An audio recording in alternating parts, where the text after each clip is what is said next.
America's patience has finally snapped. A Chicago teacher mocks the death of Charlie Kirk. Ilhan Omar laughs it off, and the media silent again. But President Donald J. Trump, he wasn't silent, not for a second. At the United Nations on the world's biggest stage, he dropped a line that was so savage, so perfectly timed, it broke the internet. And what came next? The president of Somalia himself fired back with 4 words that sent Ilhan Omar's career into freefall. Now, this wasn't just another headline, folks. This was a turning point, because while Democrats defend the teacher who mocked a murdered patriot, while they build ICE tracking websites to help criminals hide, Trump is standing in the front of the world, reminding every nation that America bows to no one. So buckle up, guys. We're about to break down the moment that President Trump torched Ilhan Omar, exposed the radicals that are running America's classrooms, and sent shockwaves through Washington and to the world. Guys, let me tell you right now, this one changes everything. Hit the like button and subscribe. All right, folks, you can already feel it. America is at a breaking point. The air is thick with frustration. Parents are angry. Veterans are disgusted. Even moderates are saying, look, enough is enough. I mean, like, everywhere you look, it's complete chaos, right? Drop a chaos down below if you're seeing it. You've got a public school teacher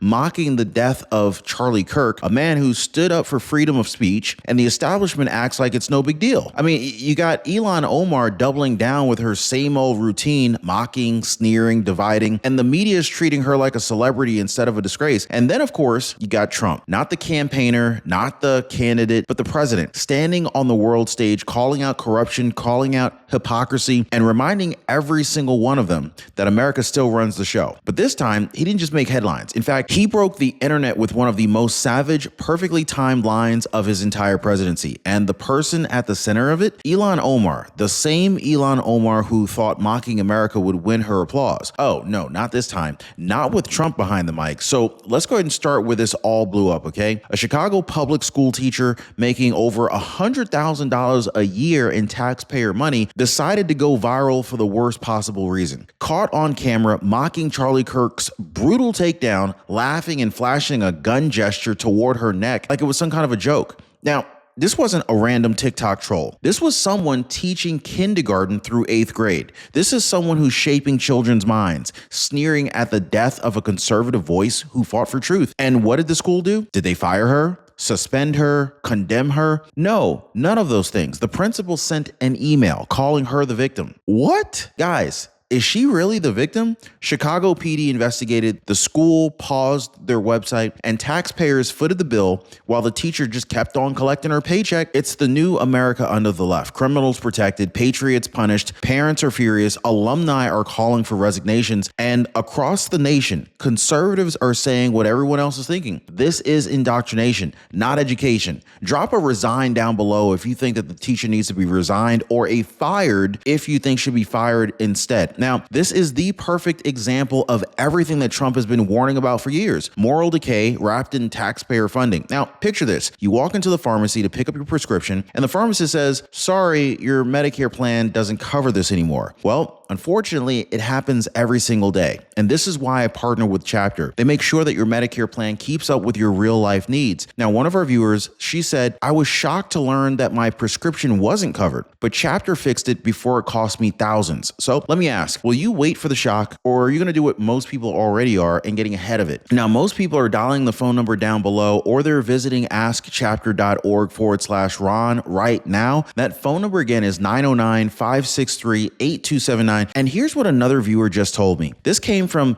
To Tell the Truth 5008. She said, I called Chapter, changed plans for next year, saved over $1,000 per year, plus lower copays on doctor visits and medications. Great deal. Thanks, Ron. That's real money, guys. Real savings, real peace of mind. And so now I want to talk about Ilhan Omar. This is the woman who never misses a chance to embarrass the country that gave her everything, really. I mean, most people are saying that she should have been deported by now, but she fled Somalia, built her entire career here, and somehow turned that blessing into constant contempt for the very flag that protects her. Now, for years, she mocked the military, smeared Israel, downplayed 9/11 as some people did something, and now she's taking cheap shots at Charlie Kirk. This is a man who gave his entire life defending free speech on campus. But instead of condemning violence, Ilhan Omar doubles down with arrogance. Instead of gratitude, she gives grievance. And the media, they're silent. CNN yawns. MSNBC, they applaud. They call it bold, progressive, iconic. No, this is poisonous, guys. It is none of that stuff, okay? Ilhan Omar, she has become the poster child for what Trump calls the rot inside of the system. Elected officials who profit off of division, mock faith, and attack anyone who loves America too much. Now, this is why when President Trump took the stage at the United Nations, he wasn't just addressing Somalia as president. No, he was sending a message straight to Ilhan Omar herself. You don't get to bite the hand that feeds you and expect silence in return. Now, picture it, okay? The marble halls of the UN in New York, flags from every nation, cameras rolling. President Donald J. Trump walks in, confident, calm,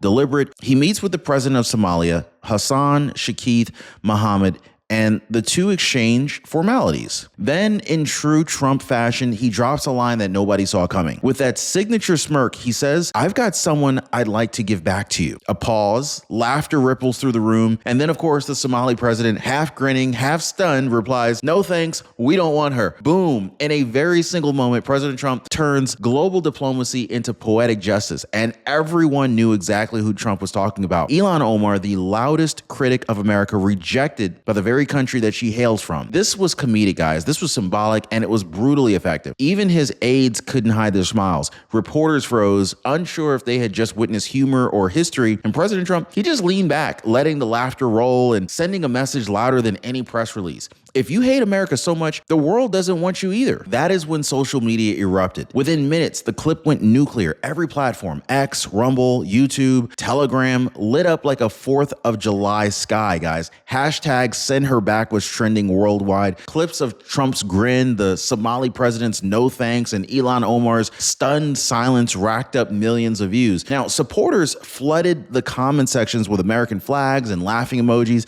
I mean, even people who hadn't even followed politics in years, they were sharing it, and they were saying, finally, somebody said it. But of course, the mainstream media networks, they spun it completely differently. MSNBC called it racist. CNN called it undiplomatic. The New York Times called it a dangerous escalation in rhetoric. Please, guys, come on. This was clearly a joke, and it was a perfect one. A comeback that said what millions of Americans feel but really can't say out loud. If you despise this country so much, maybe it's time you go somewhere else, huh? Now, this is why it blew up. I'm gonna tell you right now, because Trump didn't just roast Ilhan Omar. He voiced the frustration of a nation that is sick of being shamed for loving its flag. And once again, the media missed the point entirely. Now, here's where the hypocrisy really kind of hits peak insanity, okay? When a Chicago teacher mocks Charlie Kirk's death, you get silence. When Ilhan Omar sneers at America, you get applause. But when Trump cracks a joke at the UN, instant outrage. Now, Democrats tripped over themselves to issue statements condemning the hate speech and incivility. Chuck Schumer, he called it unpresidential. Kamala Harris came out of the woodwork and said that it was deeply concerning. Come on, give me a break. First of all, where's Kamala Harris been? These are the same people who defend riots, who laughed at conservative deaths, and who called half the country extremists for voting the wrong way. They don't care about respect. They care about control, because President Trump's words hit where it hurts, the truth. They have built an empire on victimhood and identity politics, and Trump just shattered it with a single punchline. The same party that claims to fight for tolerance can't tolerate a joke, and the same media that cries about disinformation lies every single day to protect their own. This is why people are done playing nice. The double standard isn't just obvious, it's insulting. Trump exposed it, and once you see it, you really can't unsee it. Right in the middle of this Ilhan Omar meltdown, House Democrats quietly rolled out their latest stunt, a master ICE tracker. You heard that right, guys. They're creating a website to crowdsource ICE locations, meaning regular citizens could report where immigration officers are working, so criminals can hide, so traffickers can move, and so illegal aliens can dodge deportations, all with taxpayer support. Now, this is not a glitch.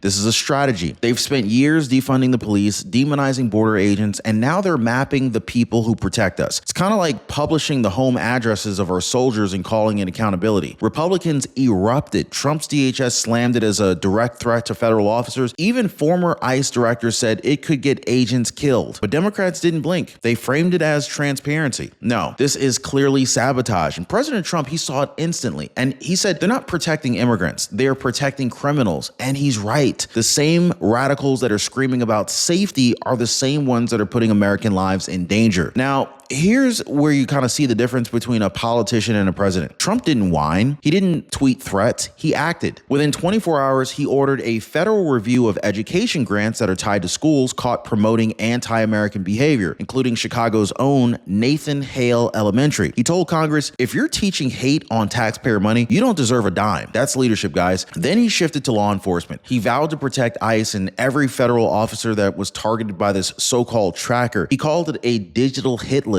And he's right about it, because when you expose agents' locations, you're endangering their families. And of course, the left hates that he's calling them out because it strips away their favorite weapon, pretending to care. They say equity, but he says accountability. They say compassion, he says the law. This is what President Trump's second term looks like. Not talk, but action. He is cutting funding, exposing fraud, defending our borders, and making sure that the radicals that are running our classrooms, city halls, and activists, nonprofits actually finally feel the heat. Now, he's not just speaking for Americans. He is actually defending them. So after President Trump's UN takedown, the fallout hit fast and hard. Ilhan Omar, she went silent for nearly 2 days. No tweets, no statements, nothing. I mean, her office in Minneapolis fielded hundreds of calls, most from furious constituents demanding to know why she keeps embarrassing their district. Even Somali American community leaders started distancing themselves. One Minneapolis elder told reporters, she doesn't speak for us anymore. She speaks for herself. And overseas, the Somali press ran the quote, front page, no thanks, we don't want her. Omar's donation started pulling back as well. That's right, Omar's donation started to pull back. People didn't want to donate to Ilhan Omar's campaign anymore. Quietly freezing contributions, waiting to see if she would recover from the humiliation. Meanwhile, the memes, the sound bites, and the edits of that UN moment just kept circulating nonstop. It was global by now. A perfect symbol of what happens when arrogance meets accountability. Oh, and Trump, he didn't need to say another word. His silence said it all. America finally stood tall again, not bowing, not apologizing, not backing down, because when you tell the truth this loud, you don't have to repeat it. The world repeats it for you. Now, that moment wasn't just about Ilhan Omar. It was about everything that this country has been fighting to reclaim: respect, truth, and pride. The contrast couldn't be any clearer. One side mocks patriots, shields criminals, and calls it progress. But the other side, led by President Trump, restores strength, order, and common sense. The Chicago teacher scandal, the ICE tracker insanity, the media's double standard, they all are pointing to the same disease: rot. Rot in our schools, rot in our institutions, rot in the very people who were supposed to lead with integrity. But the cure is here. Trump's America is about accountability. It's about bringing dignity back to the classrooms, to the borders, and to the world stage. He's not just exposing the corruption, he is reigniting belief. Belief that America can still stand for something that's worth fighting for. Belief that decency can win again. Belief that this country can be proud again, unapologetically, fiercely, and loudly proud. And so, as long as President Trump's in the Oval Office, every time that the radicals mock America, he's going to be right there, smiling, unshaken, and ready with one more line that breaks the internet all over again. Now, before we wrap up, guys, I do want to speak directly to the patriots who have stayed with me to the very end. If you believe in what we're building here, a voice that refuses to bow, a movement that tells the truth no matter who it offends, I invite you to stand with me. Join our truth-seeking patriots on Patreon. For as little as $5 a month, you'll get every video that I produce commercial-free, early access to new releases, and of course, the satisfaction of knowing that you're helping to keep this message alive, free from corporate strings and censorship. So click the link down below. You're not just supporting a channel, you're fueling a movement that is built on courage, truth, and freedom. Join us today. Search Truth Exposed on Patreon, and let's keep fighting for the America that we love.